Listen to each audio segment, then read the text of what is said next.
Section 1. You will hear a conversation between a clerk from a moving company and a woman who wants to relocate to the United States. First, you have some time to look at questions 1 to 6.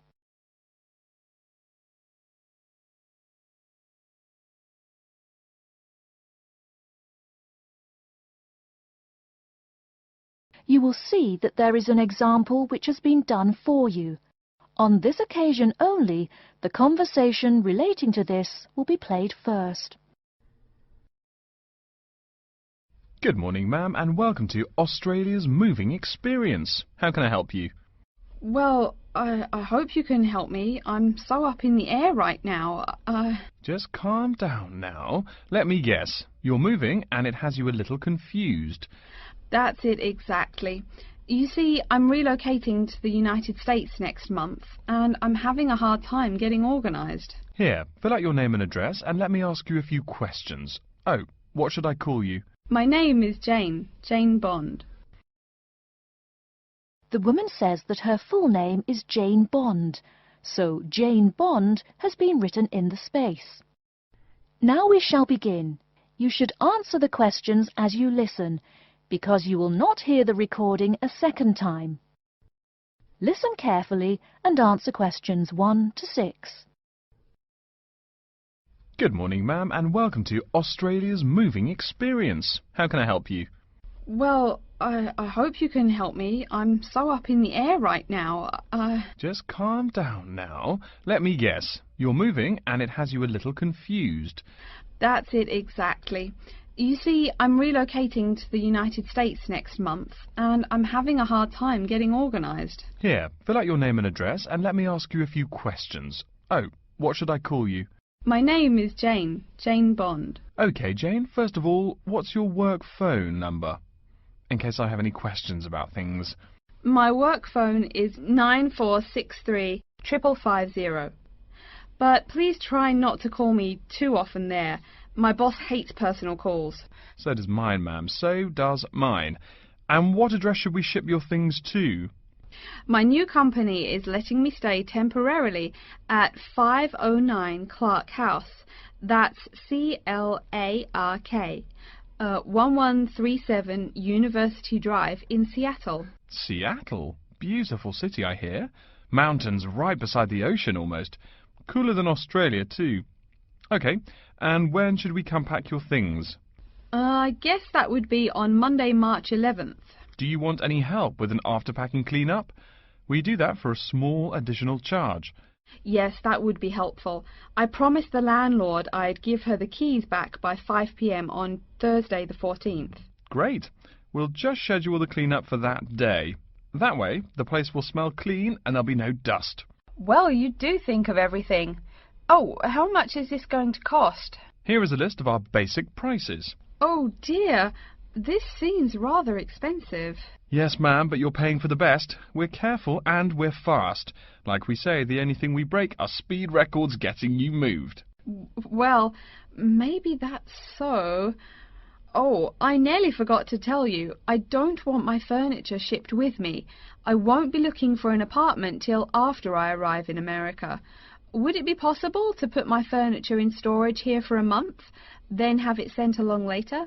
Of course, we do that all the time. A couple of other things. Here at A Moving Experience, we try to pack your things logically. We don't just throw stuff in boxes. Before you hear the rest of the conversation, you have some time to look at questions 7 to 10.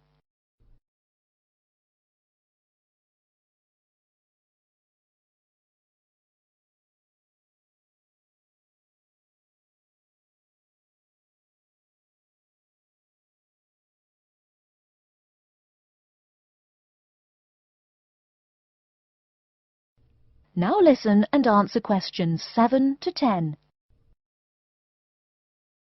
Do you have any special requests? You know, things you want packed in some special place, so you know where to find them. Like what? Oh, I don't know. Things like dishes, maybe. Not to be rude, but you look like a lady who likes to eat. Ah, yes, I need my dishes and things where I can find them quickly. Great. We'll put those dishes and cutlery in what we call the emergency pack. Can you think of anything else? I do have an antique tea kettle my great-grandmother gave my mother. I wouldn't want to lose that. So I guess you'd better put that in storage with the furniture. Grandma's tea kettle with the furniture. Got it. Say, how about things like your alarm clock? You don't want to miss your plane on the big day, right? Well, you certainly think of everything. Yes, that's right. I'll also need my alarm clock where I can find it. Fine, we'll put that in your personal package. And of course, we'll give you a list of where we pack everything. So all you'll have to do on Thursday the 14th is grab your luggage on your way out the door. I couldn't help noticing the new CD player you're carrying. Is that a Samsung? Why, yes it is. One of their best. Cost me nearly $100 it did. Do you want to take special care of it? I mean, it's brand new. Take care of it, but nothing special. You can just put it in storage with the furniture. That looks like everything we need here. I guess you're all set. That was certainly quick. Thank you, young man. This has been a most moving experience. That is the end of section 1. You now have half a minute to check your answers.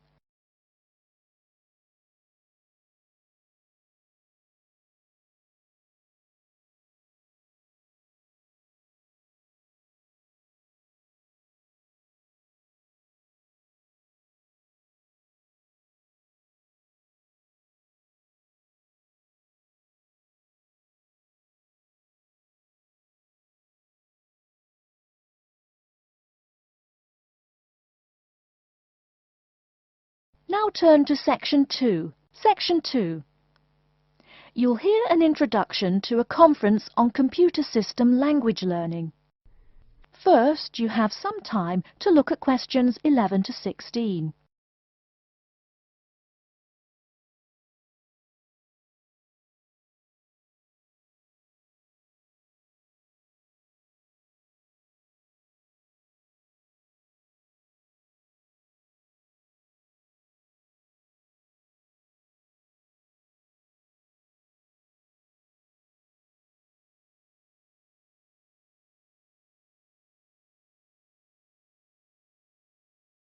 Now, listen carefully and answer questions 11 to 16. Good morning everyone, and welcome to the second annual Wallabaloo Conference on Mastering Computer Languages. I hope you all had a good trip. Before we get underway with today's program, let me fill you in as to what's on tap for tomorrow, Sunday, February 19th. At 9 a.m, right here in the main hall, we'll be hearing a lecture from Dr. John Smith about computer as teacher. Professor Smith from the University of Melbourne is a world-class expert in the field of computer-assisted education, and his talk promises to be both stimulating and informative. Immediately afterwards, at 10:30, there will be a presentation of papers by various delegates. That, however, will take place in the garden room on the ground floor. If you don't yet know, the garden room is also called the ballroom, and will be gathering at the west end, the slightly raised area called Level 2. Just look for the crowd. If you get lost, there are signs in the foyer. After all that thinking, talking and listening, I expect everyone will be a bit weary. So at 11:15, there will be a break for coffee, cookies and other light refreshments. These will be available at the aptly named refreshment stand, placed by the door back here in the main hall. Also, if you choose to skip the formal lunch, you can buy a packed lunch at the stand for a reasonable price. I strongly urge you, however, to join us at the formal lunch. That won't be till 1 o'clock sharp, so you have time to stroll about town a bit. We'll be eating at the Seaview restaurant. The restaurant is located right here in the hotel on the top floor. It's a good dozen flights of stairs, so I suggest you take the lift on the ground floor, eh? If you're not fond of fish, there's an all-you-can-eat barbecue available as well. They even offer wallaby meat. After lunch, we'll troop back downstairs to Level 2 in the ballroom for the presentation of further papers, which will begin at 2 p.m. Please try to be on time. I know you'll be a bit tired after lunch, but the ballroom echoes so with people coming in late. Thank you in advance. Once we've heard the papers, we'll break for afternoon tea at 3:10 p.m. No need to walk. The manager of the refreshment stand has graciously agreed to have tea served in the ballroom. He's even promised us some special scones, baked from a recipe of his dear old Scottish grandmother. Then, tea being drunk and scones munched, we'll retire here to the main hall for some closing remarks and questions. So, by 5 o'clock, we should have the conference wrapped up. But the fun isn't over. This is Australia, mates. We'll be flocking to the hotel's own Palm Lounge on the east side of the foyer for an informal reception. You can relax, mingle with the other delegates, and let your hair down a bit. This will run from 5:10 to 6:10, though you're free to stay as long as you like. The lounge manager has informed me that for the duration of the actual reception, you can have all-you-can-drink beer for $20 with purchase of an advance ticket.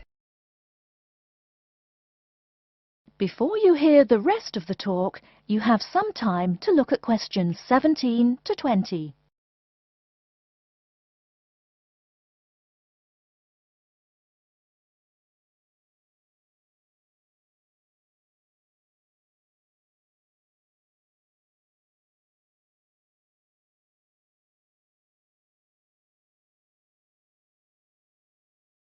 Now listen and answer questions 17 to 20.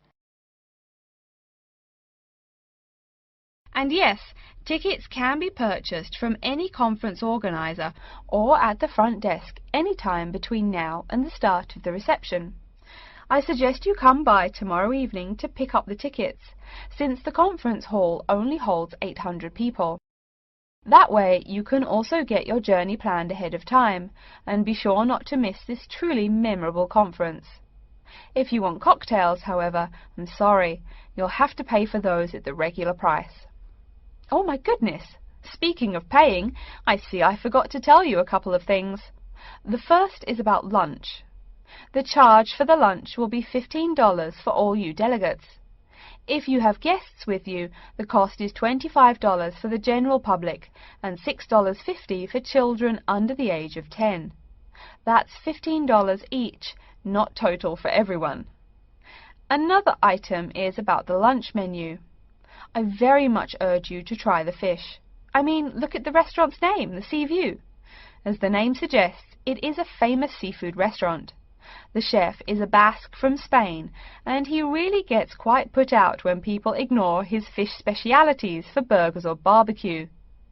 If fish isn't your thing, though, try the steak. He makes an exquisite filet mignon topped with blue cheese and mushrooms. Finally, if you'd like to buy a ticket, you can have both lunch and unlimited beer for $35. I should have mentioned that earlier, but I am a bit forgetful. Maybe I should avoid the beer after the conference, eh? Well, I've said my bit. Are there any questions? That is the end of section 2. You now have half a minute to check your answers.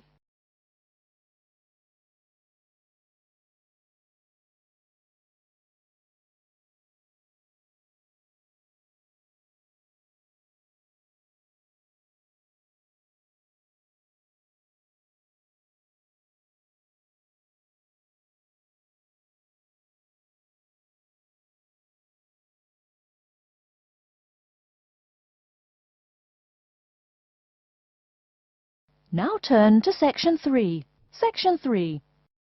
You will hear a student called Tina asking Professor Van Diezen for advice on choosing courses. First, you have some time to look at questions 21 to 26.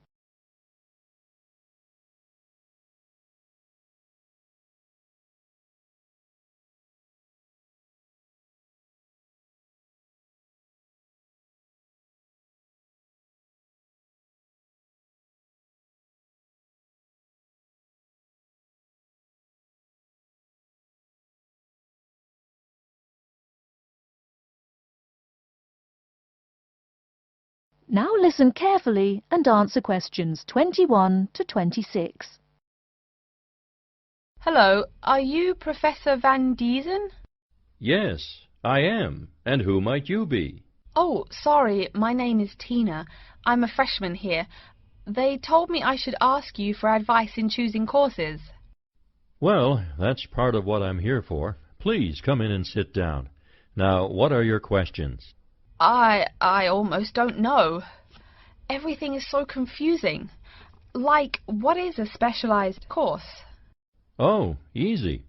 A specialized course is one that is compulsory, meaning it's a requirement for your major, and regular, so you can't place out by taking a proficiency exam.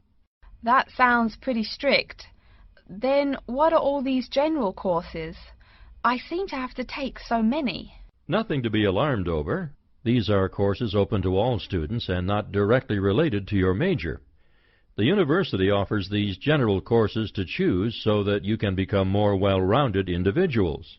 For example, I see you're a microbiology major, so it might be a good idea to take some literature or history courses so that you can know something besides all science. You mean these courses are like for fun? That might be one way to look at it, but don't tell the literature professor such a thing. Think of a general course as the opposite of a specified course. A specified course is one that pertains directly to your major. So, can I take any microbiology course I want? Let's see. Oh, those courses used to be open to microbiology students only. The good thing is now it's open to students on a flexible schedule, so it's not only for full-time students. So the answer is yes, if you have the instructor's permission. May I ask you why you chose microbiology? Well, I also like plain old biology too. You know, full-size animals. I might even become a veterinarian. Could I take some biology classes? Well, they are open to full-time students only, which I believe is what you are. I don't know how a freshman would get along with microbiology, though. I mean, most of the students presently looking into it are from off-campus. Off-campus? Yes, you know, people who use it in their work at hospitals, laboratories, even a police detective. Why did you choose microbiology, if I may ask? I don't think you quite answered that. Well, eventually I want to be a doctor. At least my dad tells me so. If I may say so, young lady, you seem a little uncertain. Still, I think that might be a good idea for a career. Of course, if you're thinking about being either a doctor or a vet, you should take some medical science classes before you even think of applying to med school. Great! What should I take? There is one small problem. The new medical sciences building is under construction, so there are no experimental facilities available until next year. I'm afraid you'll have to wait, but don't forget to take those courses at the first opportunity. Oh, bummer. Is there any other course you'd recommend for someone like me? Well, since you seem to like animals, have you ever thought about looking into environmental science? No, I never really thought about it before. Is it worthwhile? Quite. In fact, it's the fastest growing subject on this campus. Before you hear the rest of the talk, you have some time to look at questions 27 to 30.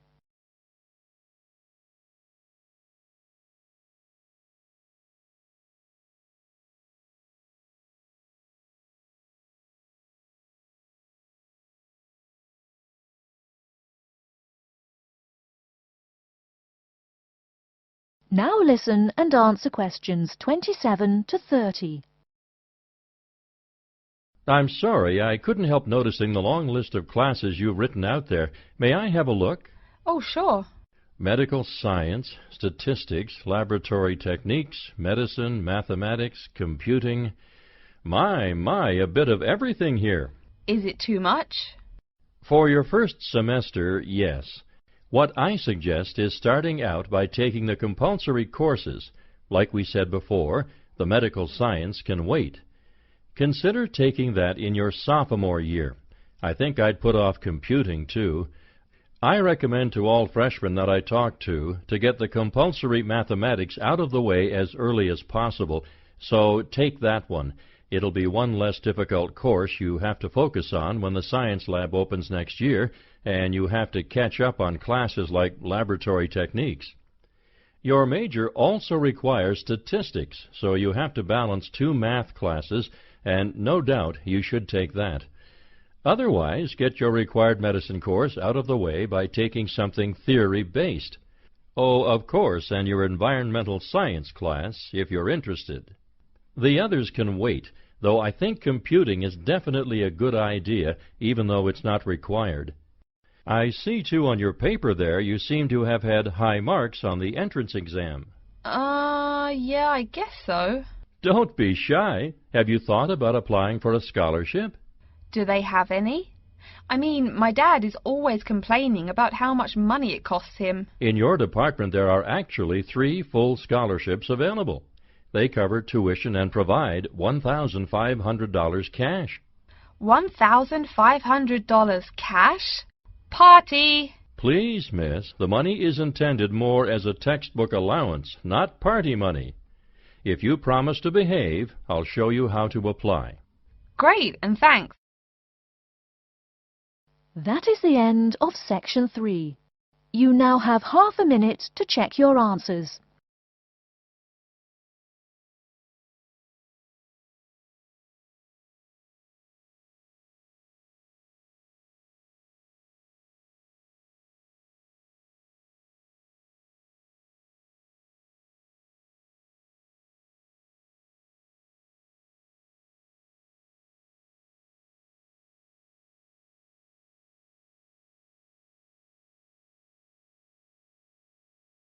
Now turn to Section 4. Section 4. You will hear a lecture about how to choose flooring materials. First, you have some time to look at questions 31 to 40.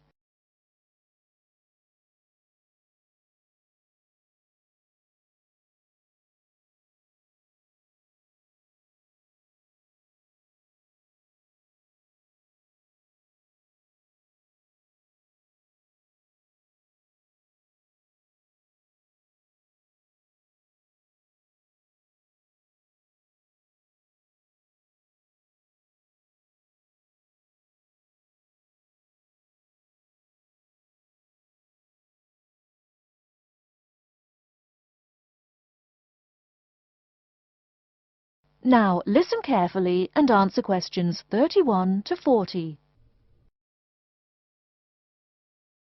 We've been talking about choosing building materials in the last week.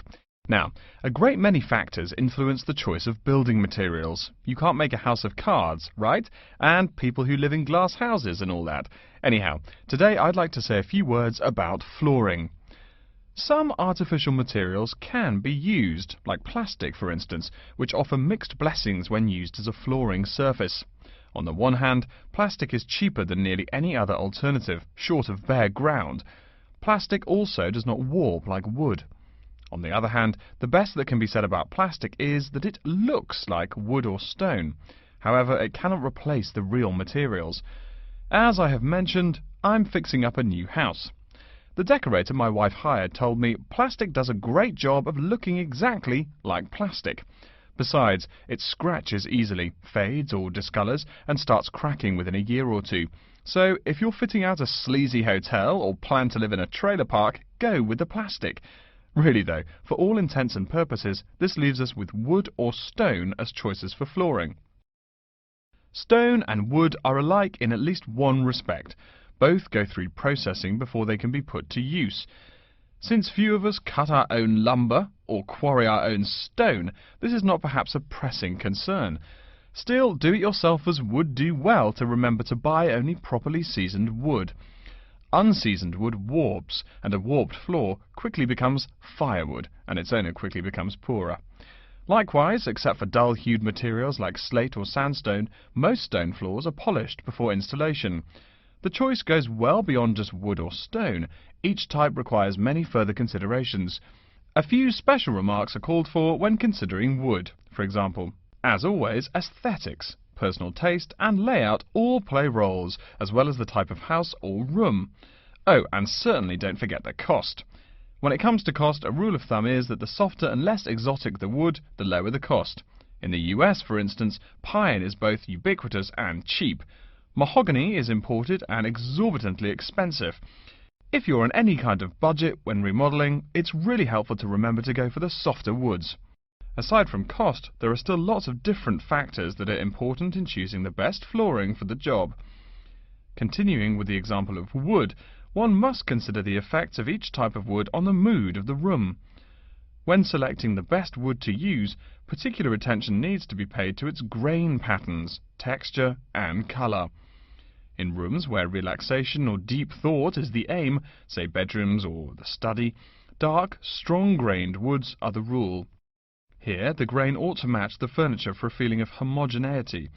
In rooms where activity and motion are typical, the dining room or living room, lighter, finer-grained lumber is more suitable. In such a setting, the wood grain might be useful in offering a contrast to the furniture. This leads to a feel of subconscious excitement in keeping with the room's function. In either case, though, consult a decorator. It is a decorator's job to know what materials to use to fit the function of the room. Though some things about putting together a room are subjective and based on one's individual taste, materials appropriate to a room's function are much more straightforward. A decorator takes the needs of the customer and uses a mathematical formula rather than subjective words. Since feelings vary from person to person, verbal descriptions of wood types tend to be ambiguous. You want the wood you select, not something approximate. And if you do decide to do it yourself, remember that all wood must be treated with preservatives to enhance its appearance and preserve its natural beauty. In the case of stone, or quarry tile, as flat-cut flooring stone is properly called, a new set of considerations must be weighed up. Simple colour aside, the degree of reflection must be kept in mind. This is called the reflectance rate, which is expressed in a number between 0.0 and 1.0, depending on the amount of light it reflects. At one end of the scale is polished silver. At a rating of 1.0, this shiny surface reflects nearly all of the light directed at it. Numbers closer to 0 describe materials that absorb more light. Moving down the scale a bit, we see that plastic that has been painted white has a rate of 0.8, which makes sense. We know that the colour white reflects all other colour, while black absorbs all colour, and plastic itself is a relatively reflective material. Materials that are denser and darker have reflectance rates much closer to 0. The quarry tile I mentioned a while ago has a rate of 0.1. As you may know, quarry tile is generally dark brown and made from clay, so it is quite dense. Of course, there is considerable variation among types of quarry tile because of the hue or treatment of the clay during its creation. Does anyone have any guesses as to what material may have a rate of almost 0.0? We can guess most of these materials are black in colour, but plastic, wood and even stone reflect some light. One material with a rate of almost 0.0 is black velvet. The texture produces almost no shine at all. Carrara marble, despite its white hue, is actually lower in reflectivity than black onyx. In any case, the fact that tiles vary somewhat should not be forgotten. A highly reflective floor would not be suitable in a library. It would be indispensable in a ballroom, should your home be large enough to feature one. Again, a rule of thumb is that light means lively. Since form and material follow function, one should only use the more reflective materials in rooms where the cultivation and expression of energy is important. Bear in mind, too, that most types of stone cost more than all but the rarest of wood. Of course, there is no reason why some rooms of a house should not feature wood floors or other stone tiles. You can even mix the two. A room with wood panels on the walls can have a beautiful stone floor. My bedroom has white birch walls and a light blue slate floor. The place looks like a Russian hunting lodge. Remember though, go with what feels right for you. Good taste and the laws of interior design are the homeowner's servants, not his master.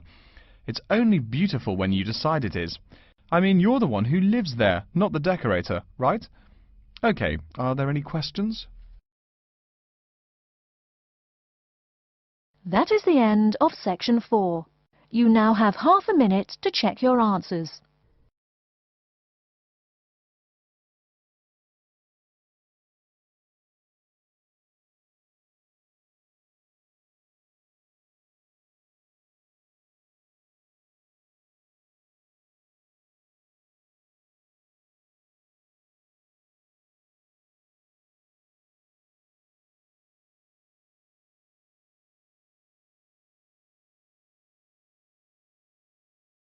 That is the end of the listening test. In the IELTS test, You will now have 10 minutes to transfer your answers to an answer sheet.